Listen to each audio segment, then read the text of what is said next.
राम राम साथियों। आज फिर आपके लिए हमारा जो थंबनेल है आचार संहिता वाला, उसी को लेकर हम आपसे बात करेंगे। आचार संहिता के अंतर्गत क्या क्या लागू होता है, क्या लागू नहीं होता है, क्या बंद रहता है, किसको ज्वाइनिंग मिलती है या ज्वाइनिंग अवरुद्ध होती है, धरना प्रदर्शन हो सकते हैं या नहीं हो सकते हैं। इन सभी चीज़ों को लेकर एक एक करके मैं आपको जानकारी साझा करूंगा। तो सबसे पहले ये बता दूं आपको कि जो आचार संहिता है कौन लगाता है, कब तक लगी रहती है। तो ये जो आचार संहिता है अभी राजस्थान के अंतर्गत लगी हुई है, जो कि चुनाव आयोग के द्वारा लगाई जाती है और इसकी समाप्ति चुनावों के परिणाम आने के बाद होती है। तो अब आप सीधा समझ सकते हो कि आचार संहिता चुनाव आयोग लगाता है और चुनाव के लिए लगाता है। तो आचार संहिता का मेन बिंदु जो होता है चुनावों से रिलेटेड होता है, अर्थात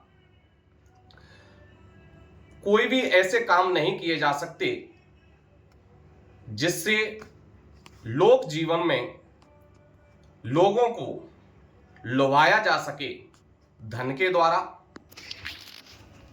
या ऐसी नई सरकारी योजनाएं की घोषणा करके।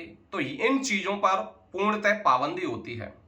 अर्थात चुनाव के दौरान, आचार संहिता के दौरान कोई भी किसी भी प्रकार की सरकारी नई योजनाएं घोषित नहीं की जा सकती हैं, ना ही किसी को धन का लोभ दिया जा सकता है।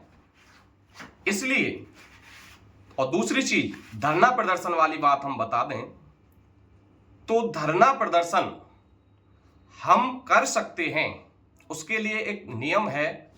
यदि उसमें कोई भी राजनीतिक दल भाग ना ले, किसी भी पार्टी का कोई बैनर ना हो और कोई भी नेतागण उससे रिलेटेड संबंधित नहीं हो, अर्थात हम हमारी राजनीतिक भावनाओं से परे होते हुए हम हमारे वेटिंग रूल को लेकर धरना प्रदर्शन कर सकते हैं। दूसरी चीज, उसमें थोड़ी सी रुकावट यह रहती है कि सरकार और प्रशासन यह चाहता है कि कोई भी किसी भी प्रकार का शांति भंग ना हो एवं किसी भी प्रकार का ट्रैफिक अवरुद्ध ना हो। तो इस प्रकार का हमारा कोई मोटिव और उद्देश्य नहीं हो सकता है, तो हम धरना प्रदर्शन कर सकते हैं।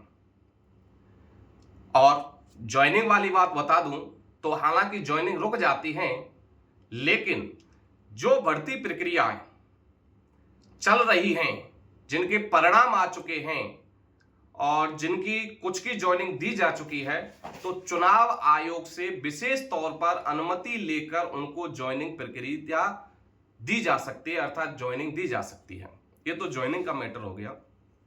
ओनली सीधी मोटी मोटी बात यह है कि इसमें जो रुकावटें होती हैं वो यही होती हैं कि कोई भी राजनीतिक दल कोई भी लोगों को धन का लोभ नहीं दे और नई घोषणा नहीं करे सरकार, और कोई भी अपना पोस्टर बैनर इस प्रकार का नहीं लगाए। इन चीजों पर रुकावटें होती हैं। हमारे नियम के लिए कोई भी किसी भी प्रकार की कोई रुकावट नहीं है। तो सभी साथी घबराएं नहीं कि आचार संहिता लग गई, आचार संहिता लग गई, अपना काम रुक जाएगा। तो अपना काम बिल्कुल 1% नहीं रुकेगा। हमें मजबूती से खड़ा होना है, पुनः अपनी अपनी जिम्मेदारी समझते हुए इस नियम को लागू करवाना है।